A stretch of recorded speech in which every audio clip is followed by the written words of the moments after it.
Susan Sontag. Ante el dolor de los demás. Traducción de Aurelio Major. Para David. Aux Pincus. Baudelaire.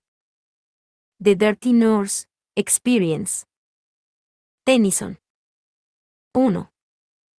En junio de 1938 Virginia Woolf publicó Tres Guineas, sus reflexiones valientes e importunas sobre las raíces de la guerra.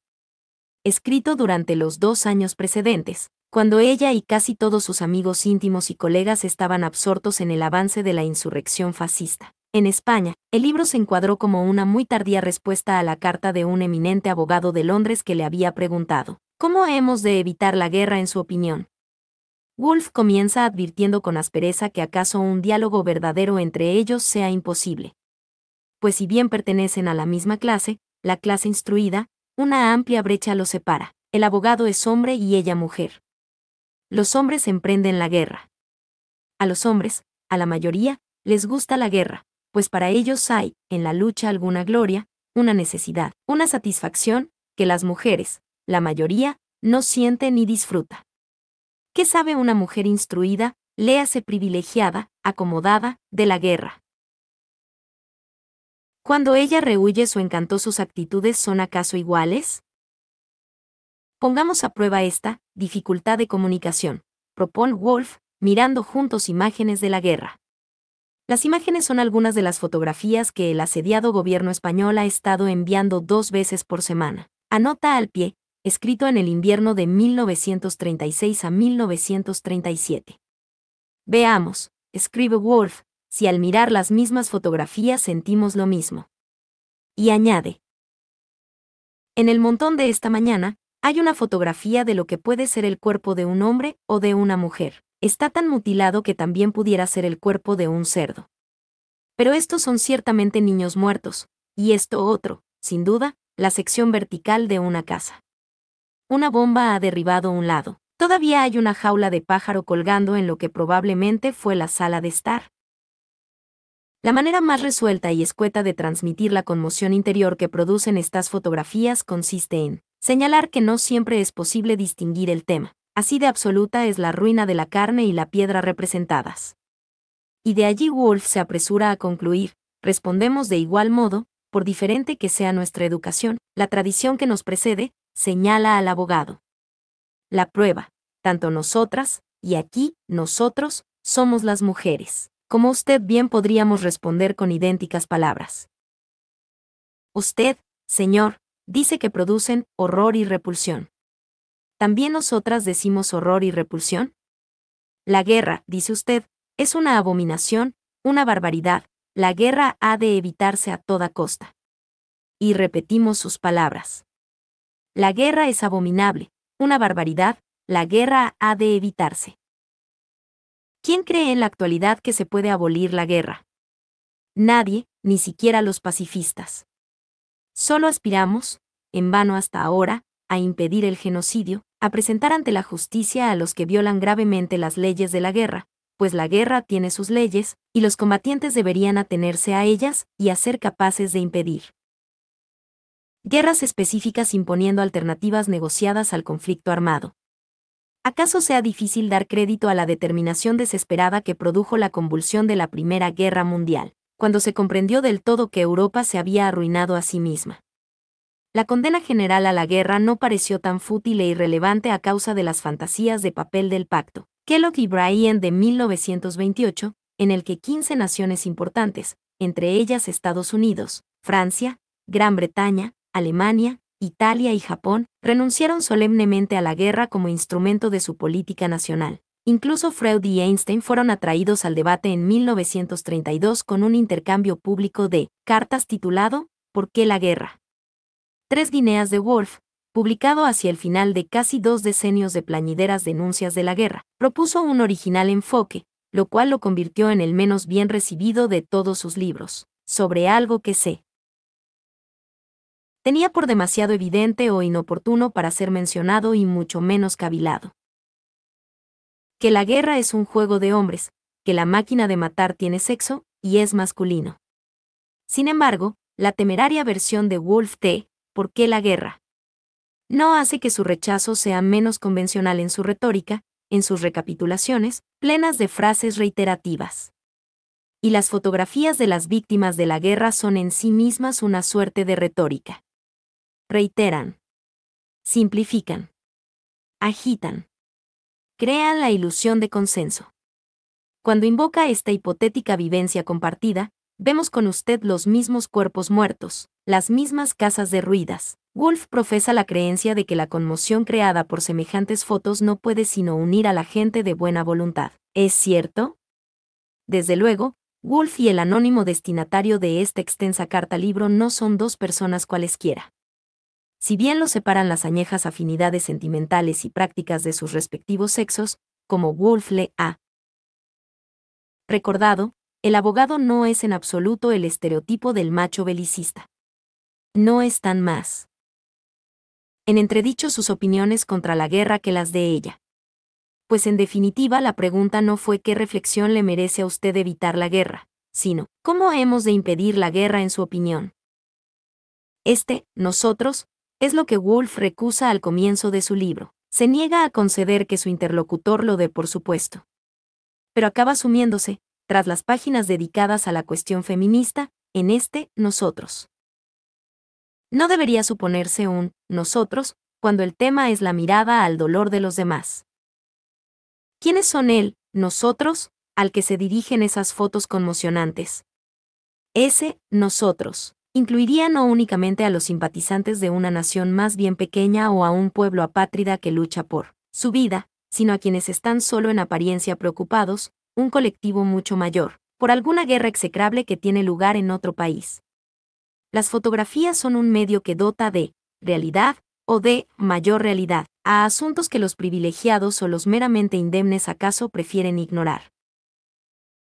Aquí, sobre la mesa, tenemos las fotografías, escribe Woolf del experimento mental que le propone al lector y al espectral abogado, el cual es ya bastante eminente, como señala, para ostentar tras su nombre las iniciales J.R., jurisconsulto real, y podría o no tratarse de una persona verdadera. Imagínese entonces extendidas las fotografías sueltas sacadas de un sobre que llegó en el correo matutino. Muestran los cuerpos mutilados de niños y adultos. Muestran cómo la guerra expulsa, destruye, rompe y allana el mundo construido. Una bomba ha derribado un lado, escribe Woolf de la casa en una de las fotos. El paisaje urbano, sin duda, no está hecho de carne. Con todo, los edificios cercenados son casi tan elocuentes como los cuerpos en la calle. Kabul, Sarajevo, Mostar Oriental, Grozny, 6 hectáreas del sur de Manhattan. Después del 11 de septiembre de 2001, el campo de refugiados de Jenin, mira, dicen las fotografías, así es. Esto es lo que hace la guerra. Y aquello es lo que hace, también. La guerra rasga, desgarra. La guerra rompe, destripa. La guerra abraza. La guerra desmembra. La guerra arruina. No condolerse con estas fotos, no retraerse ante ellas, no afanarse en abolir lo que causa semejante estrago, carnicería semejante. Para Woolf esas serían las reacciones de un monstruo moral. Y afirma, no somos monstruos, somos integrantes de la clase instruida. Nuestro fallo es de imaginación, de empatía, no hemos sido capaces de tener presente esa realidad. Pero es cierto que estas fotografías, las cuales documentan más la matanza de los que permanecieron ajenos al combate que el choque de los ejércitos, ¿no podrían sino fomentar el repudio a la guerra? Sin duda también podrían impulsar un mayor activismo en pro de la República. ¿No era ese su propósito? El acuerdo entre Woolf y el abogado parece solo una mera presunción, pues las espeluznantes fotografías confirman una opinión ya compartida. Si la pregunta hubiese sido cómo podemos contribuir del mejor modo a la defensa de la República Española frente a las fuerzas del fascismo militarista y clerical, las fotografías acaso habrían fortalecido, en cambio, la convicción de que aquella lucha era justa. Las imágenes que Woolf ha evocado no muestran de hecho lo que hace la guerra propiamente dicha. Muestran un modo específico de emprenderla, un modo que en esa época se calificaba rutinariamente de bárbaro, y en la cual el blanco son los ciudadanos. el general Franco estaba usando en los bombardeos, masacres y torturas, y en el asesinato y mutilación de prisioneros, tácticas idénticas a las que había perfeccionado como comandante en Marruecos en los años 20. En aquel entonces sus víctimas habían sido los súbditos coloniales de España de piel más morena e infieles por añadidura, lo cual fue más grato para los poderes imperantes. Ahora las víctimas eran sus compatriotas. Atribuir a las imágenes, como As Wolf, solo lo que confirma la general repugnancia a la guerra es apartarse de un vínculo con España en cuanto país con historia, es descartar la política. Al igual que para muchos polemistas opuestos al conflicto, para Wolf la guerra es genérica, y las imágenes que describe son de víctimas genéricas y anónimas. Las fotos distribuidas por el gobierno de Madrid, sorprendentemente, no parecen haber llevado pie alguno. O tal vez Wolf supone tan solo que una fotografía ha de hablar por sí misma. Pero la causa contra la guerra no se sustenta en la información sobre el quién, el cuándo y el dónde. La arbitrariedad de la matanza incesante es prueba suficiente. Para los que están seguros de que lo correcto está de un lado, la opresión y la injusticia del otro, y de que la guerra debe seguir, lo que importa precisamente es quién muere y a manos de quién. Para un judío israelí, la fotografía de un niño destrozado en el atentado de la pizzería Sbarro en el centro de Jerusalén es en primer lugar la fotografía de un niño judío que ha sido asesinado por un kamikaze palestino. Para un palestino, la fotografía de un niño destrozado por la bala de un tanque en Gaza es sobre todo la fotografía de un niño palestino que ha sido asesinado por la artillería israelí. Para los militantes la identidad lo es todo. Y todas las fotografías esperan su explicación o falsificación según el pie. Durante los combates entre serbios y croatas al comienzo de las recientes guerras balcánicas, las mismas fotografías de niños muertos en el bombardeo de un poblado pasaron de mano en mano tanto en las reuniones propagandísticas serbias como en las croatas. Altérese el pie y la muerte de los niños puede usarse una y otra vez. ¿Las imágenes de ciudadanos muertos y casas arrasadas acaso sirven para concitar el odio al enemigo, como sucedió con Al Jazeera, la cadena árabe de televisión por satélite situada en Qatar, cuando retransmitió cada hora la destrucción parcial del campamento de refugiados de Jenin en abril del 2002? Aunque la secuencia era incendiaria para muchos que ven Al Jazeera en todo el mundo, no les informó de nada que no estuvieran dispuestos a creer de antemano acerca del ejército israelí. Por él. Contrario, la presentación de imágenes que rebaten con pruebas de devociones preciadas se rechaza siempre porque parecen un montaje para la cámara. La respuesta habitual a la corroboración fotográfica de las atrocidades cometidas por el bando propio es que las fotos son un embuste, que semejante atrocidad no sucedió jamás, aquellos eran cuerpos de la morgue que el otro bando trajo de la ciudad en camiones y fueron colocados en la calle, o que en efecto sucedió, pero el otro bando cometió aquello contra sí mismo.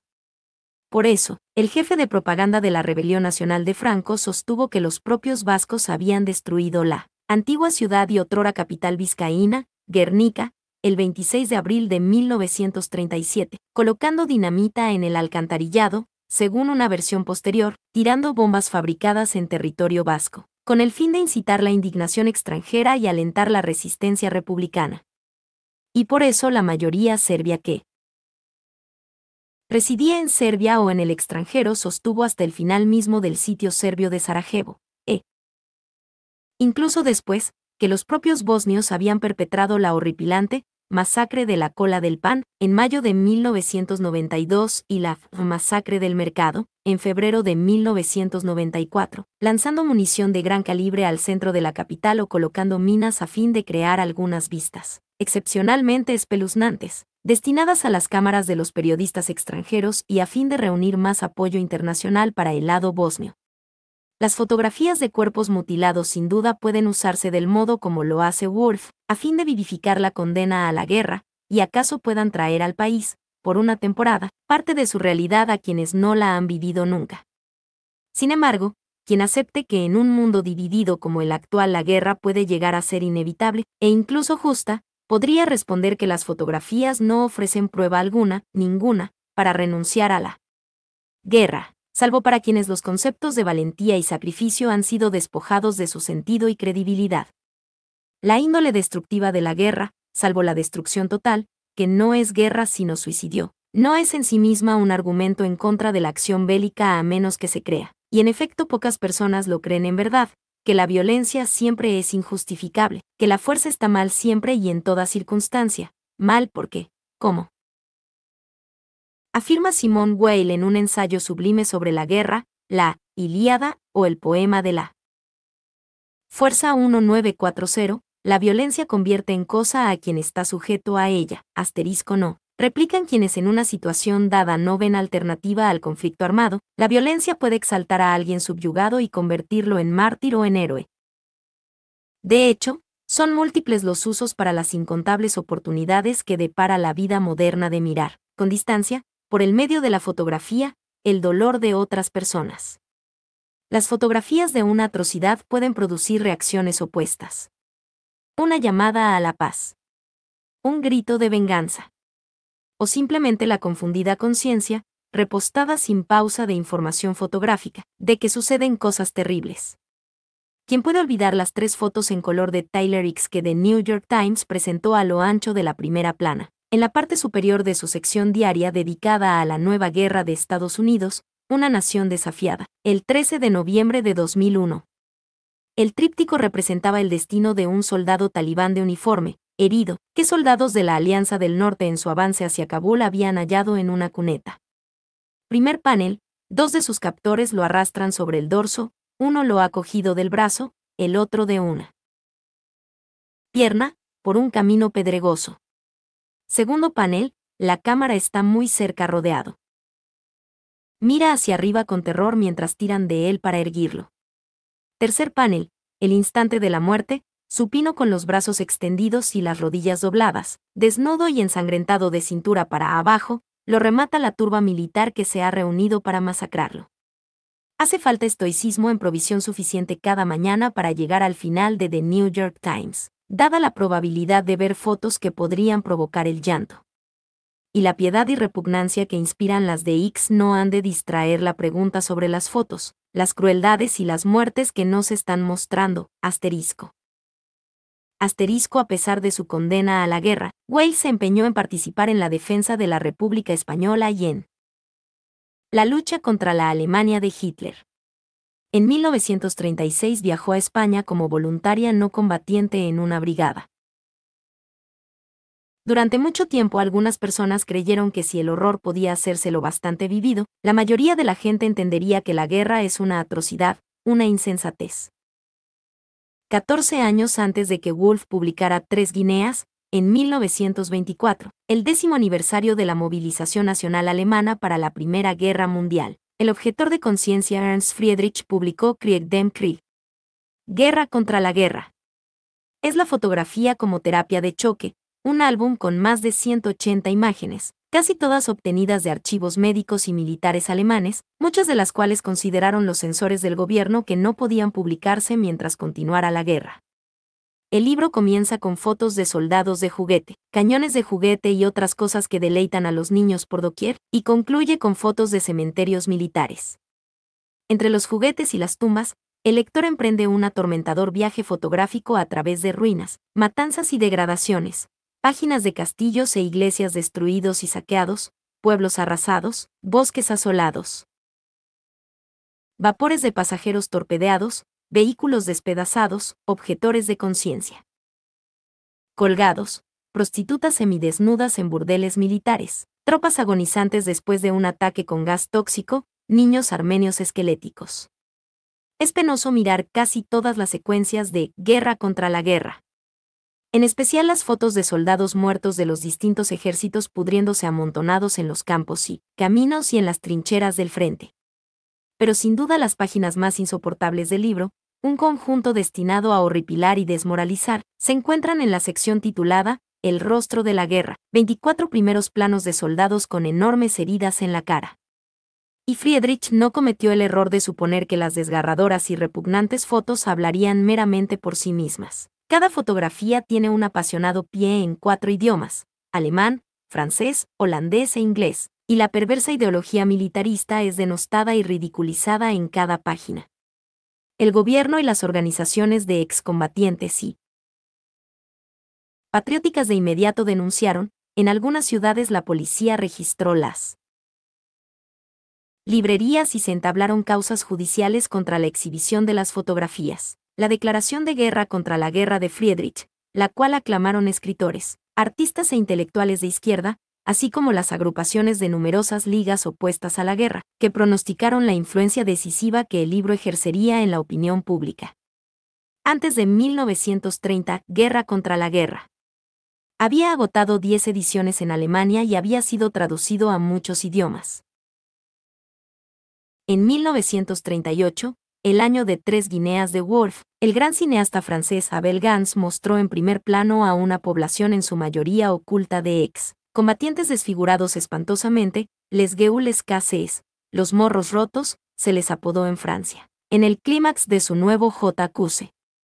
Gance había realizado una versión anterior, rudimentaria, de su incomparable película contra la guerra y con el mismo santificado título, entre 1918 y 1919. Como en la última parte del libro de Friedrich, la película de Gance concluye en un nuevo cementerio militar, no solo para recordarnos cuántos millones de jóvenes fueron sacrificados al militarismo y a la ineptitud entre 1914 y 1918 en la guerra vitoreada como la guerra que pondría fin a todas las guerras, sino para formular la sagrada sentencia que estos muertos sin duda habrían pronunciado contra los generales y políticos europeos si hubieran sabido que, 20 años después, otra guerra era inminente. Morts de Verdun, levez-vous. Levantaos, muertos de Verdun. Clama el veterano desquiciado que protagoniza la película y el cual repite sus llamamientos en alemán e inglés. Vuestros sacrificios fueron en vano. Y la vasta planicie mortuoria vomita sus multitudes, un ejército de espectros con uniformes podridos y rostros. Internacional, en 1942 y a principios de 1943, refugiada en Londres y ya enferma, trabajó en la oficina de la Francia Libre albergando la esperanza de que se le enviara a una misión en la Francia ocupada. Murió en un sanatorio inglés en agosto de 1943. Mutilados arrastra los pies, se levanta de sus tumbas y parte en todas direcciones causando pánico generalizado entre la plebe ya movilizada para otra guerra paneuropea. Colmad vuestros ojos de este horror. Es lo único que puede deteneros. Clama el loco ante las multitudes de vivos en fuga que lo recompensan con la muerte del mártir, tras la cual se une a sus camaradas muertos. Un mar de espectros impasibles arrollando a los amedrentados combatientes venideros, víctimas de la guerra de Demán. La guerra derrotada por el apocalipsis. Y al año siguiente llegó la guerra. 2. Ser espectador de calamidades que tienen lugar en otro país es una experiencia intrínseca de la modernidad, la ofrenda acumulativa de más de siglo y medio de actividad de esos turistas especializados y profesionales, llamados periodistas. Las guerras son ahora también las vistas y sonidos de las salas de estar. La información de lo que está sucediendo en otra parte, llamada noticias, destaca los conflictos y la violencia. Si hay sangre, va en cabeza, reza la vetusta directriz de la prensa sensacionalista y de los programas de noticias que emiten titulares las 24 horas, a los que se responde con indignación, compasión, excitación o aprobación, mientras cada miseria se exhibe ante la vista. Como se responde al constante y creciente caudal de información sobre las agonías de la guerra ya era una cuestión a finales del siglo XIX. En 1899, Gustave Moynier, el primer presidente del Comité Internacional de la Cruz Roja, escribió: En la actualidad sabemos lo que ocurre todos los días a lo largo y ancho del mundo. Las descripciones que ofrecen los periodistas de los diarios son como si colocaran a los agonizantes de los campos de batalla ante la vista del lector de periódicos, y los gritos resonaran en sus oídos. Moynier estaba pensando en las elevadas bajas en todos los bandos de combatientes, y la Cruz Roja se había fundado para socorrer sus sufrimientos con imparcialidad. El poder mortífero de los ejércitos en combate había alcanzado nuevas magnitudes con las armas dadas a conocer. Poco después de la Guerra de Crimea, 1854 a 1856, como el fusil de repetición y la ametralladora. Pero, si bien las agonías del campo de batalla se habían hecho patentes como nunca antes entre los que solo se enteraban de ellas por la prensa, era una evidente exageración, en 1899, afirmar que se sabía de lo sucedido, todos los días a lo largo y ancho del mundo. Y si bien los sufrimientos padecidos en las remotas guerras de la actualidad asaltan nuestros ojos y oídos, incluso mientras suceden, afirmarlo sigue siendo una exageración. Lo que se denomina en la jerga periodística, el mundo, denos 22 minutos y nosotros le daremos el mundo, salmodia una cadena radiofónica estadounidense varias veces cada hora, es, a diferencia del mundo, un lugar muy pequeño, tanto por su geografía como por sus temas, y se espera una transmisión concisa y enfática de lo que se supone que merece la pena conocerse al respecto. La conciencia del sufrimiento que se acumula en un selecto conjunto de guerras sucedidas en otras partes es algo construido, sobre todo por la forma en que lo registran las cámaras, resplandece, lo comparten muchas personas y desaparece de la vista. Al contrario de la crónica escrita, la cual, según la complejidad de la reflexión, de las referencias y el vocabulario, se ajusta a un conjunto más amplio o reducido de lectores. Una fotografía solo tiene un lenguaje y está destinada en potencia a todos. En las primeras guerras importantes de las que los fotógrafos dieron cuenta, la de Crimea y la Guerra de Secesión de Estados Unidos, y en cada una hasta la Primera Guerra Mundial, el combate mismo estaba fuera del alcance de la cámara. Respecto de las fotografías bélicas, casi todas anónimas, publicadas entre 1914 y 1918, su tono en general, en tanto que transmitieron, en efecto, parte del terror y la devastación, era épico, y casi siempre presentaban una secuela, el paisaje lunar o de cadáveres esparcidos que deja la guerra de trincheras, los destripados pueblos franceses por los que había pasado el conflicto. La observación fotográfica de la guerra tal como la conocemos tuvo que esperar unos cuantos años más para que mejorara radicalmente el equipo fotográfico profesional, cámaras ligeras, como la Leica, las cuales usaban una película de 35 milímetros que podía exponerse 36 veces antes de que hiciera falta recargarlas. Ya se podían hacer fotografías en el fragor de la batalla, si lo permitía la censura militar, y se podía estudiar de cerca a las víctimas civiles y a los tiznados y exhaustos soldados. La Guerra Civil Española, 1936 a 1939, fue la primera guerra atestiguada, cubierta, en sentido moderno, por un cuerpo de fotógrafos profesionales en la línea de las acciones militares y en los pueblos bombardeados, cuya labor fue de inmediato vista en periódicos y revistas de España y el extranjero. La guerra que Estados Unidos libró en Vietnam, la primera que atestiguaron día tras día las cámaras de televisión, introdujo la teleintimidad de la muerte y la destrucción en el frente interno. Desde entonces, las batallas y las masacres rodadas al tiempo que se desarrollan han sido componente rutinario del incesante caudal de entretenimiento doméstico de la pequeña pantalla. Crear en la conciencia de los espectadores, expuestos a dramas de todas partes, un mirador para un conflicto determinado, precisa de la diaria transmisión y retransmisión de retazos de las secuencias sobre ese conflicto. El conocimiento de la guerra entre la gente que nunca la ha vivido es en la actualidad producto sobre todo del impacto de estas imágenes. Algo se vuelve real, para los que están en otros lugares siguiéndolo como noticia, al ser fotografiado. Pero una catástrofe vivida se parecerá, a menudo y de un modo fantástico, a su representación. El atentado al World Trade Center del 11 de septiembre de 2001 se calificó muchas veces de irreal, surrealista, como una película. En las primeras crónicas de los que habían escapado de las torres o lo habían visto desde las inmediaciones. Tras 4 décadas de cintas hollywoodienses de desastres y elevados presupuestos, fue como una película. Parece haber desplazado el modo como los supervivientes de una catástrofe solían expresar su nula asimilación, a corto plazo de lo que acababan de sufrir. Fue como un sueño, punto. El conjunto de imágenes incesantes, la televisión, el video continuo, las películas, es nuestro entorno, pero a la hora de recordar, la fotografía cala más hondo. La memoria congela los cuadros, su unidad fundamental es la imagen individual. En una era de sobrecarga informativa, la fotografía ofrece un modo expedito de comprender algo y un medio compacto de memorizarlo. La fotografía es como una cita, una máxima o un proverbio. Cada cual almacena mentalmente cientos de fotografías, sujetas a la recuperación instantánea. Cítese la más célebre realizada en la Guerra Civil Española, el soldado republicano al que Robert Capa dispara, con su cámara justo en el momento en que es blanco de una bala enemiga, y casi todos los que han oído hablar de esa guerra pueden traer a la memoria la granulosa imagen en blanco y negro de un hombre de camisa blanca remangada que se desploma de espaldas en un montículo, con el brazo derecho echado atrás mientras el fusil deja su mano, a punto de caer, muerto, sobre su propia sombra. Es una imagen perturbadora, y de eso se trata. Reclutadas a la fuerza como parte del periodismo, se confiaba en que las imágenes llamaran la atención, sobresaltaran, sorprendieran. Así lo indicaba el viejo lema publicitario de Paris Match, revista fundada en 1949. El peso de las palabras, la conmoción de las fotos.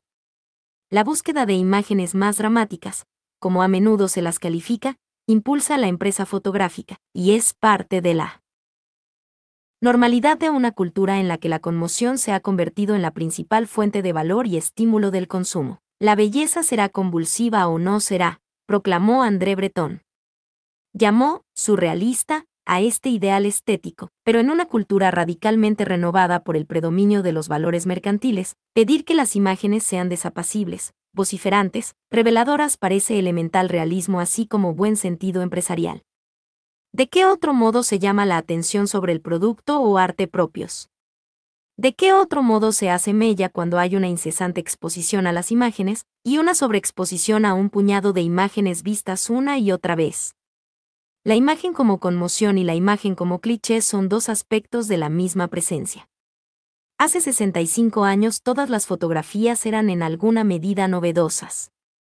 Habría sido inconcebible para Woolf, ella misma, de hecho, fue portada de Time en 1937, que un día su rostro se convirtiera en una imagen muy reproducida en camisetas, tazas de café, bolsas para libros, imanes para neveras y alfombrillas para el ratón. Las fotografías de atrocidades eran escasas en el invierno de 1936 a 1937. La representación de los horrores bélicos en las fotografías que Woolf evoca en Tres Guineas casi parece conocimiento clandestino. Nuestra situación es del todo distinta. La imagen ultraconocida y ultracelebrada de una agonía, de la ruina, es atributo ineludible de nuestro conocimiento de la guerra mediado por la cámara. Desde que se inventaron las cámaras en 1839, la fotografía ha acompañado a la muerte. Puesto que la imagen producida con una cámara es, literalmente, el rastro de algo que se presenta ante la lente, las fotografías eran superiores a toda pintura en cuanto a evocación de los queridos difuntos y del pasado desaparecido. Apresar la muerte en el acto era ya otro asunto. El alcance de la cámara fue limitado mientras resultó preciso cargarla con dificultad, montarla, fijarla. Pero al emanciparse del trípode, la cámara se hizo en verdad portátil, equipada con telémetro y diversas lentes que permitieron inauditas hazañas de observación próxima desde un lugar lejano. Hacer fotos cobró una inmediatez y una autoridad mayor que la de cualquier relato verbal en cuanto a su transmisión de la horrible fabricación en serie de la muerte. Si acaso hubo un año en que el poder de las fotografías, ya no mero registro sino definición de las realidades más abominables, triunfó sobre las narraciones complejas, sin duda fue 1945, con las fotos de abril y principios de mayo hechas en Bergen-Belsen, Buchenwald y Dachau durante los primeros días después de la liberación de los campos, y las de testigos japoneses como Yosuke Yamata en los días que siguieron a la incineración de los habitantes de Hiroshima y Nagasaki a comienzos de agosto.